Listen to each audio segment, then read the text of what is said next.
Bismillahirrahmanirrahim. Assalamualaikum warahmatullahi wabarakatuh.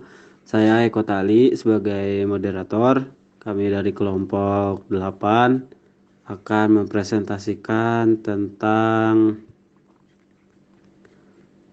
analisis sumber dana penggunaan modal kerja. Mungkin biar lebih cepat juga ya, kita langsung saja lanjut ke materi selanjutnya. Baik, saya Ira Sintia dengan NIM 11992400084 akan menyampaikan pengertian dana dan modal kerja. Dana merupakan bentuk himpunan seluruh uang dengan jumlah tertentu baik berupa tunai maupun non-tunai. Dana seringkali digunakan dalam melakukan bisnis untuk menggantikan sebutan uang. Dana ini adalah komponen paling utama dalam sebuah analisis bisnis. Sehingga dalam arti luasnya bahwa dana bisa menjadi modal usaha untuk produktivitas pada sebuah bisnis. Misalkan untuk usaha percetakan, dana yang harus berupa mesin cetak, uang kas, tinta kertas, gunting, lem, dan lain-lainnya. Dan pengertian dari modal kerja itu adalah modal sendiri dan modal asing. Modal sendiri adalah modal yang berasal dari dalam perusahaan sendiri, misalkan setoran dari pemilik perusahaan. Sedangkan modal asing adalah modal yang bersumber dari luar perusahaan, misalkan modal yang berupa pinjaman bank.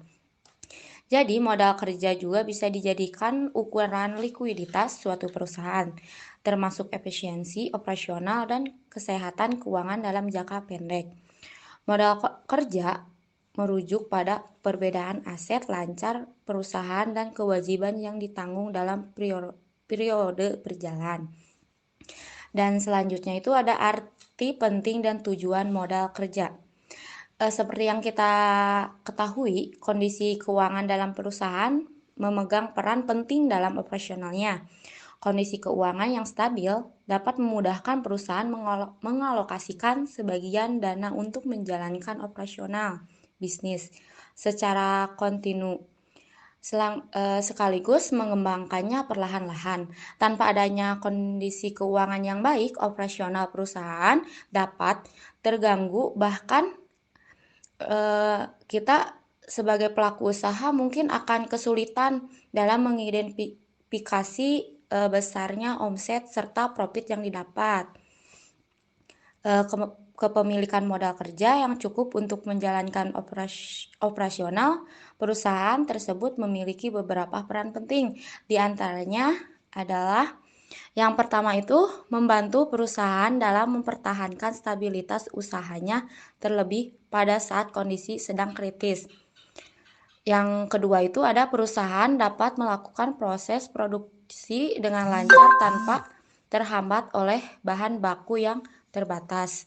Yang ketiga itu modal perusahaan juga dapat digunakan sebagai pemenuh biaya liabilitas atau kewajiban yang dimiliki.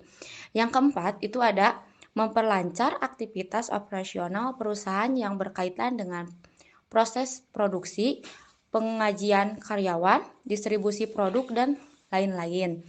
Dan yang terakhir itu ada menutupi kerugian yang dialami oleh perusahaan dalam satu periode waktu tertentu. Baik, selanjutnya saya Lia Nurlia akan menjelaskan tujuan manajemen modal kerja bagi perusahaan. Manajemen perusahaan yang baik tentunya mempunyai tujuan yang jelas. Itulah sebabnya tujuan manajemen dari sebuah modal kerja, yaitu diantaranya suatu perusahaan akan mampu memenuhi kewajiban tepat waktu jika semuanya cukup. Kedua, penggunaan aktiva lancar dapat dimaksimalkan untuk memperoleh laba atau keuntungan maksimal. Ketiga, jika rasio keuangan suatu perusahaan memenuhi persyaratan, maka akan mendapatkan tambahan dana dari kreditur. Keempat, bermanfaat untuk memenuhi profitabilitas suatu perusahaan. Dan yang terakhir, manajemen yang baik bisa melindungi perusahaan apabila terjadi masalah modal kerja yang disebabkan adanya penurunan nilai aktiva lancar. Kemudian, faktor-faktor yang mempengaruhi modal kerja. Menurut Munawir 2010, terdapat beberapa faktor yang dapat mempengaruhi modal kerja. Yang pertama yaitu sifat atau jenis perusahaan. Maksudnya yaitu kebutuhan modal kerja tergantung pada jenis dan sifat dari usaha yang dijalankan oleh suatu perusahaan. Modal kerja dari perusahaan jasa relatif lebih rendah bila dibandingkan dengan kebutuhan modal kerja perusahaan industri. Nah, karena itu untuk perusahaan jasa tidak memerlukan investasi yang besar dalam kas, piutang maupun persediaan. Kemudian yang kedua, waktu yang diperoleh untuk memproduksi barang yang akan dijual. Maksudnya yaitu kebutuhan modal kerja suatu perusahaan berhubungan langsung dengan jangka waktu yang diperlukan untuk memproduksi barang yang akan dijual. Yaitu semakin lama waktu yang diperlukan untuk memproduksi barang, maka jumlah modal kerja yang diperlukan semakin besar. Kemudian yang ketiga yaitu syarat pembelian dan penjualan. Syarat kredit pembelian barang dagang atau barang baku akan mempengaruhi besar kecilnya modal kerja. Nah, syarat kredit pembelian yang menguntungkan akan memperkecil kebutuhan uang kas yang harus ditanamkan dalam persediaan dan sebaliknya. Nah, di samping itu, modal kerja juga dipengaruhi syarat penjualan, yaitu semakin lunak kredit atau jangka kredit lebih panjang yang diberikan kepada langganan akan besar kebutuhan modal kerja yang harus ditanamkan dalam piutang. Kemudian yang keempat yaitu tingkat perputaran persediaan. Maksudnya yaitu semakin tinggi tingkat perputaran persediaan, maka jumlah modal kerja yang ditanamkan dalam bentuk persediaan atau barang akan semakin rendah. Nah, untuk dapat mencapai tingkat perputaran yang tinggi, maka harus diadakan perencanaan pengawasan persediaan yang efisien. Yaitu semakin tinggi tingkat perputaran persediaan akan mengurangi resiko kerugian yang disebabkan karena penurunan harga atau perubahan selera konsumen. Di samping itu akan menghemat ongkos penyimpanan dan pemeliharaan terhadap persediaan tersebut. Kemudian yang kelima yaitu tingkat perputaran piutang. Kebutuhan modal kerja juga dipengaruhi jangka waktu penagihan piutang. Apabila piutang terkumpul dalam jangka waktu pendek, berarti kebutuhan akan modal kerja akan semakin kecil. Kemudian volume penjualan. Nah, perusahaan membutuhkan modal kerja untuk mendukung kegiatan operasional pada saat terjadi peningkatan penjualan. Yaitu jika tingkat penjualan tinggi, maka modal kerja yang dibutuhkan relatif tinggi. Sebaliknya, bila penjualan rendah, dibutuhkan modal kerja yang rendah. Kemudian yang terakhir yaitu ada faktor musim dan siklus. Maksudnya yaitu fluktuasi dalam penjualan yang disebabkan oleh faktor musim dan siklus akan mempengaruhi kebutuhan akan modal kerja. Yaitu perusahaan yang akan dipengaruhi oleh perusahaan membutuhkan jumlah modal kerja yang relatif pendek. Modal kerja yang ditanamkan dalam bentuk persediaan barang berangsur-angsur meningkat dalam bulan-bulan menjelang puncak penjualan. Bismillahirrahmanirrahim. Saya Eko Tali dengan NIM 11992400049. Lanjut, menurut Bambang Rianto menjelaskan bahwa pada prinsipnya pemenuhan kebutuhan suatu modal dapat disediakan dari sumber-sumber sebagai berikut. Yang pertama yaitu ada sumber intern perusahaan. Sumber intern perusahaan yaitu sumber modal yang dibentuk atau dihasilkan sendiri dalam perusahaan. Nah, sumber intern yang dibentuk atau dihasilkan sendiri di dalam perusahaan adalah modal yang berasal dari keuntungan yang tidak dibagikan dan penyusutan. Sumber intern juga yang dibentuk perusahaan terdiri dari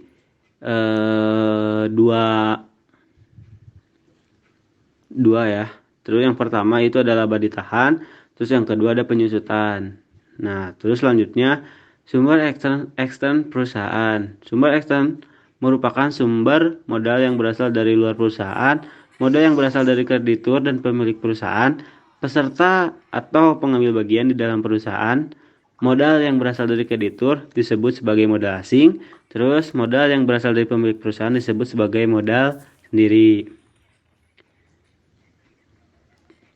Terus selanjutnya penggunaan modal kerja. Nah, di sini ada menurut Munawir mengemukakan secara umum dikatakan bahwa penggunaan modal kerja biasa digunakan untuk yang pertama pengeluaran untuk gaji, upah, dan biaya operasi perusahaan untuk menunjang penjualan. Terus yang kedua, pengeluaran untuk membeli bahan baku atau barang dagangan yang akan digunakan untuk proses produksi atau untuk dijual kembali. Terus yang ketiga, yaitu menutupi kerugian akibat penjualan surat berharga. Terus yang keempat, pembentukan dana yang merupakan pemisahan aktiva lancar untuk tujuan tertentu dalam jangka panjang, misalnya pembentukan dana pensiun, dana ekspansi, atau dana pelunasan obligasi. Pembentukan dana ini akan mengubah bentuk aktiva dari aktiva lancar menjadi aktiva tetap. Terus yang kelima, pembelian aktiva tetap, contohnya kayak tanah, bangunan, kendaraan, mesin, dan lain-lain. Terus yang keenam, pembayaran utang jangka panjang atau obligasi, hipotek, utang bank jangka panjang. Terus yang terakhir, yaitu ada pengambilan uang atau barang untuk kepentingan pribadi. Sekian dan terima kasih. Bismillahirrahmanirrahim. Saya Galih Purwana Sidik akan menjelaskan materi mengenai kebijakan modal kerja. Kebijakan modal kerja yang diambil oleh perusahaan ini tergantung dari seberapa besar manajer mengambil risiko. Kebijakan modal kerja yang biasanya diambil oleh perusahaan yaitu yang pertama ada kebijakan konservatif. Kebijakan modal kerja konservatif merupakan rencana pemenuhan dana modal kerja yang lebih banyak menggunakan sumber dana jangka panjang dibandingkan sumber dana jangka pendek. Kebijakan ini disebut konservatif atau hati-hati dikarenakan sumber dana jangka panjang mempunyai jatuh tempo yang lebih lama sehingga perusahaan memiliki keleluasaan dalam pelunasan kembali. Artinya perusahaan mempunyai tingkat keamanan atau margin of safety yang besar. Yang kedua, kebijakan moderat. Pada kebijakan ini, perusahaan mempunyai aktiva dengan dana yang jangka waktunya kurang lebih sama dengan jangka waktu perputaran aktiva tersebut. Artinya, aktiva yang bersifat permanen, yakni aktiva tetap dan modal kerja permanen, akan didanai dengan sumber dana jangka panjang, dan aktiva yang bersifat variabel atau modal kerja variabel akan didanai dengan sumber dana jangka panjang. Semakin besar margin of safety yang ditentukan untuk menutup penyimpanan arus kas bersih, semakin aman bagi perusahaan, tetapi harus menyediakan dana yang jangka waktunya melebihi kebutuhan dana yang akan digunakan. Akibatnya akan terjadi dana menganggur, dan ini menurunkan profitabilitas. Yang terakhir, kebijakan agresif. Pada kebijakan ini, kebutuhan dana jangka panjang akan dipenuhi dengan sumber dana jangka pendek. Pada pendekatan ini, perusahaan berani menanggung risiko yang cukup besar, sedangkan trade-off yang diharapkan adalah memperoleh profitabilitas yang cukup besar. Selanjutnya ada laporan sumber dan penggunaan modal kerja. Laporan sumber dan penggunaan modal kerja adalah laporan yang memberikan gambaran tentang bagaimana manajemen mengelola perputaran atau sirkulasi modalnya.